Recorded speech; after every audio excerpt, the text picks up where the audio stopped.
તો ઘણા દર્શક મિત્રોનો એક સવાલ સતત મનમાં ઊભો થતો હશે કે અમારી ચેનલ પર નવા વિડીયો કેમ નથી આવી રહ્યા. તો એની વાત આપણે આગળ વિડીયોમાં ચોક્કસ વાત કરીશું કે વિડીયો કેમ નહોતા આવી રહ્યા. પણ આજના આ વિડીયોમાં અમે લાવ્યા છીએ તમારા માટે બોક્સ ઓફિસની એવી માહિતી જે જાણવાની ઉત્સુકતા દરેક ગુજરાતી દર્શકને છે. આજે આપણે વાત કરવાના છીએ સુપરસ્ટાર વિક્રમભાઈ ઠાકોરની રી-રિલીઝ થયેલી ફિલ્મ પ્રીત જન્મો જનમની ભૂલાશે નહીં ના લાઇફ ટાઈમ કલેક્શન વિશે અને સાથે વાત કરશું લાલો શ્રીકૃષ્ણ સદા સહાયતે ફિલ્મના Gujarati life time collection, overseas collection અને હિન્દીમાં રિલીઝ થયા પછીનું ટોટલ હિન્દી કલેક્શન. તો મિત્રો, જો હજી સુધી તમે અમારી ચેનલને સબસ્ક્રાઇબ નથી કરી તો હમણાં જ ચેનલને સબસ્ક્રાઇબ કરી દેજો, જેથી તમને આવા તાજા અને વિશ્વસનીય બોક્સ ઓફિસ અપડેટ્સ સૌથી પહેલા મળી રહે. નમસ્કાર.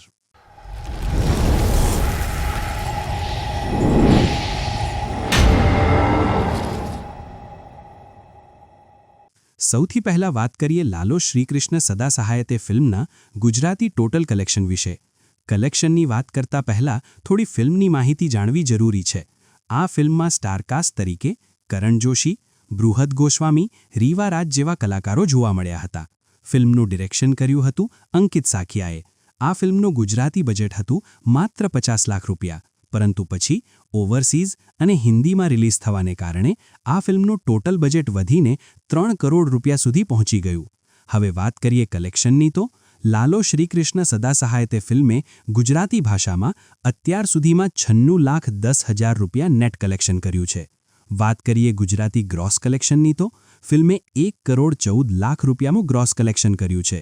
આ સાથે જ ફિલ્મને ઓવરસીઝમાં પણ ખૂબ જ શાનદાર રિસ્પોન્સ મળ્યો હતો અને ઓવરસીઝમાંથી 7,50,00,000 રૂપિયાનું કલેક્શન આવ્યું. આ રીતે ગુજરાતી પ્લસ ઓવરસીઝ ફિલ્મનું ટોટલ કલેક્શન થાય છે 21,50,00,000 રૂપિયા, જે ખરેખર એક મોટી સફળતા કહેવાય. આ શાનદાર સફળતાને કારણે ફિલ્મને હિન્દીમાં ડબ કરીને પણ રિલીઝ કરવામાં આવી. ફિલ્મને હિન્દીમાં 9 જાન્યુઆરી 2026ના રોજ રિલીઝ કરવામાં આવી હતી. હિન્દી ડબિંગ અને રિલીઝ માટે કુલ ખર્ચ થયો હતો 1,50,00,000 રૂપિયા. હિન્દીમાં પ્રથમ દિવસે ફિલ્મને 400થી વધુ શોઝ મળ્યા હતા, પરંતુ ત્યારબાદ ઘણી મોટી હિન્દી ફિલ્મો રિલીઝ થવાને કારણે અત્યારે ફિલ્મ લગભગ 170 શોઝ પર ચાલી રહી છે. હવે વાત કરીએ હિન્દી બોક્સ ઓફિસ કલેક્શનની. પ્રથમ દિવસે ફિલ્મે 20 લાખ રૂપિયાથી શરૂઆત કરી. પહેલા 3 દિવસના વીકેન્ડમાં 1,13,00,000 રૂપિયાનું કલેક્શન થયું.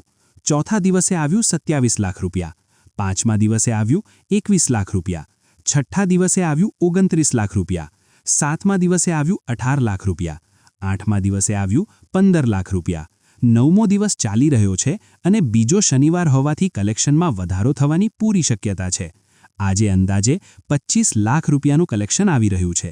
આ રીતે હિન્દી નેટ કલેક્શન થાય છે 2,48,00,000 રૂપિયા અને હિન્દી ગ્રોસ કલેક્શન થયું છે 2,95,00,000 રૂપિયા. ફિલ્મનું હિન્દીમાં બજેટ હતું 1,50,00,000 રૂપિયા અને ફિલ્મે માત્ર 9 દિવસમાં જ પોતાનું બજેટ રિકવર કરી લીધું છે, જે ખરેખર એક મોટી સિદ્ધિ કહેવાય. મિત્રો, અમે ખૂબ મહેનત કરીને નિયમિત રીતે વિડીયો બનાવીએ છીએ, પણ સાચું કહીએ તો અમારા વિડીયો પર તમારો રિસ્પોન્સ થોડો ઓછો જોવા મળી રહ્યો છે. વ્યૂઝ ઓછા છે, લાઇક, શેર અને કોમેન્ટ પણ ઓછા આવે છે, એટલે અમારે થોડા ઓછા વિડીયો અપલોડ કરવા પડ્યા છે. જો તમે તમારો થોડો સહયોગ આપશો, લાઇક, શેર અને કોમેન્ટ કરશો તો અમને પણ મોટિવેશન મળશે અને અમે વધુ મહેનત સાથે આવા અવનવા વિડીયો લાવતા રહીશું. અને એક મહત્વની વાત, આ ચેનલ પર હવે માત્ર ગુજરાતી સિનેમા સંબંધિત વિડીયો જ મળશે. હિન્દી બોલિવૂડ માટે ડિસ્ક્રિપ્શન બોક્સમાં આપેલી લિંક પરથી અમારી નવી ચેનલ જરૂર વિઝિટ કરજો. હવે વાત કરીએ સુપરસ્ટાર વિક્રમભાઈ ઠાકોરની રી-રિલીઝ થયેલી ફિલ્મ પ્રીત જન્મો જનમની ભૂલાશે નહીં ના ટોટલ કલેક્શન વિશે. રી-રિલીઝ ફિલ્મોના ઓફિશિયલ બોક્સ ઓફિસ આંકડા સામાન્ય રીતે મળતા નથી, પરંતુ ઇનસાઇડ રિપોર્ટ્સ પ્રમાણે આંકડા સામે આવી જાય છે. આ ફિલ્મમાં જોવા મળ્યા હતા વિક્રમભાઈ ઠાકોર, મમતા સોની, પ્રાંજલ ભટ્ટ. ફિલ્મનું ડિરેક્શન કર્યું હતું આત્મારામ ઠાકોરે અને ફિલ્મને 4K વર્ઝનમાં રી-રિલીઝ કરવામાં આવી હતી. ઇનસાઇડ રિપોર્ટ મુજબ ફિલ્મે અત્યાર સુધીમાં 30થી 35 લાખ રૂપિયાનું કલેક્શન કર્યું છે. ફિલ્મ હજી પણ થોડા ઘણા શોઝ પર ચાલી રહી છે, એટલે લાઇફ ટાઈમ કલેક્શન 40થી 50 લાખ રૂપિયા વચ્ચે રહી શકે છે. એક રી-રિલીઝ ફિલ્મ માટે આ કલેક્શન ખરેખર ધમાકેદાર કહેવાય. થોડા સમય પહેલા હિતેન કુમારની મૈયરમાં મનડું નથી લાગતું રી-રિલીઝ થઈ હતી અને તેનો રિસ્પોન્સ પણ સારો રહ્યો. અત્યારે તેમની જ એક ફિલ્મ દાદા દેશ રે જોયા પરદેસ રે જોયા પણ રિલીઝ થઈ છે અને તેનો રિસ્પોન્સ પણ પોઝિટિવ છે. આ બધું જોતા હવે એવું લાગી રહ્યું છે કે સુપરસ્ટાર વિક્રમભાઈ ઠાકોરની એકવાર પીયુને મળવા આવજે ફિલ્મ પણ જલ્દી રી-રિલીઝ થઈ શકે છે. આ વિષય પર ફૂલ ડિટેલ વિડીયો અમે આવનારા વિડીયોમાં ચોક્કસ લાવીશું. તો મિત્રો, ચેનલને સબસ્ક્રાઇબ કરી દેજો, વિડીયો ગમે તો લાઇક અને શેર જરૂર કરજો અને તમારો અભિપ્રાય કોમેન્ટ બોક્સમાં જરૂરથી લખજો. આવા જ સરસ અને ઇન્ટરેસ્ટિંગ વિડીયોમાં ફરી મળીશું. ત્યાં સુધી આવજો. જય માતાજી મિત્રો.